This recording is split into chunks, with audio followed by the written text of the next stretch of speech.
Hello, this is I Do Damage, and welcome back to the channel.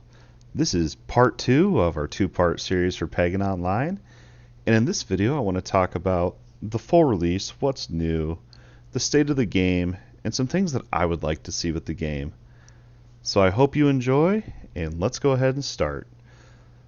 First of all, some of the big changes with the full release for Pagan is quality of life. There's many UI elements, there's so many that I just don't want to list them all. But they're pretty much UI elements and some other, like being able to see quest objectives easier. And my personal favorite is the vendor menu. You can choose to mark all the items and sell them all at once. At least I think that's new. I just now noticed it anyway. The visuals have also been improved with the character select screen. The tutorial when you first start and choose a character, you actually can try out a character now before you commit, which is just awesome to see. I remember way back when Pagan first started, and some of the more fun and more interesting characters were gated behind completing the very last assassination on the list. And many people didn't like that, so I really think this is a good change, and I'm really glad to see it. The performance of the game overall has a lot less lag. Before I was playing the full release version,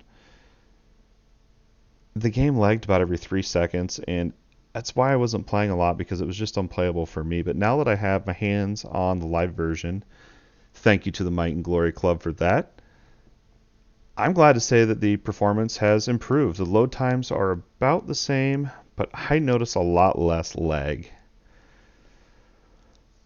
Of course, an even bigger change with this full release version is 2 new characters. I think this is everyone's part of the update that people are looking forward to the most.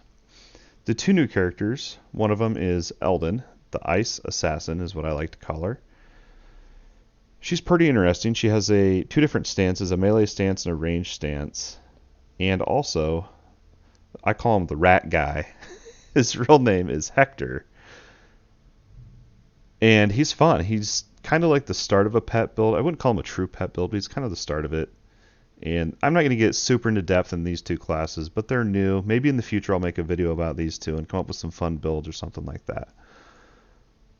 But for now, let's continue on with what's new. They're also adding 2 new acts in the game as of making this video. I haven't actually done them myself, but I plan to when I actually get my true live account up to the full release, since the version I'm playing now won't carry over. But with these 2 new acts, there will be 2 new bosses as well. I'm pretty excited to check that out. They're also adding new mission blocks. So with new mission blocks means higher level missions and higher level and higher tier items to get. And also new assassinations. And that means we have more character shards to farm to unlock those awesome cosmetics. And the costumes, by the way, on the 2 new characters look pretty darn good. Now, let's talk about, from my perspective, what I think Madhead Studio is doing with Pagan Online and what they're setting this game for up in the future.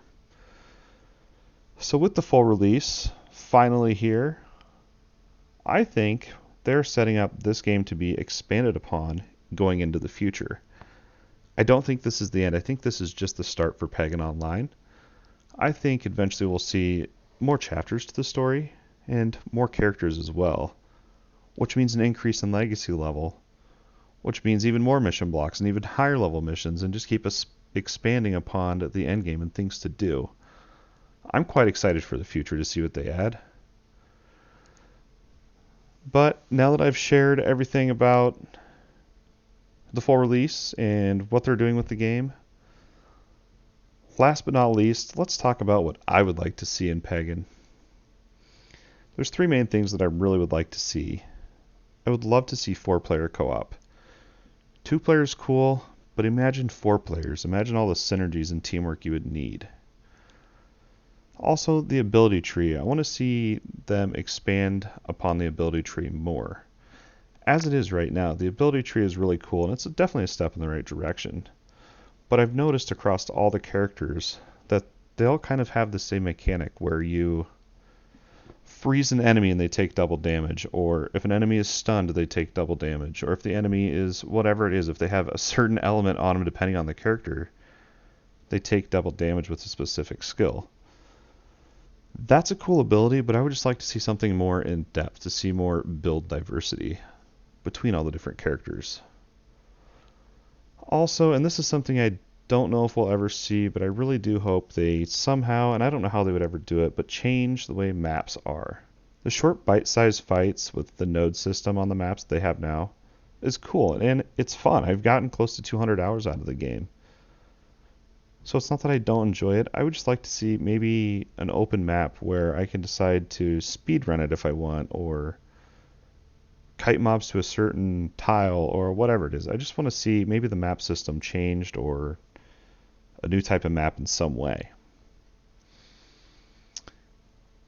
But really, when it all comes down to it, I really hope Mad Head Studios and Pagan Online does well. I really do think this game has potential, and I've been following it ever since I first heard about it, all the way back to the trials, and we'll just have to see what happens in the future.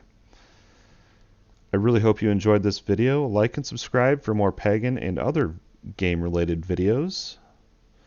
And please check out the links below for some more of my social media links. And as always, thank you. We'll see you next time.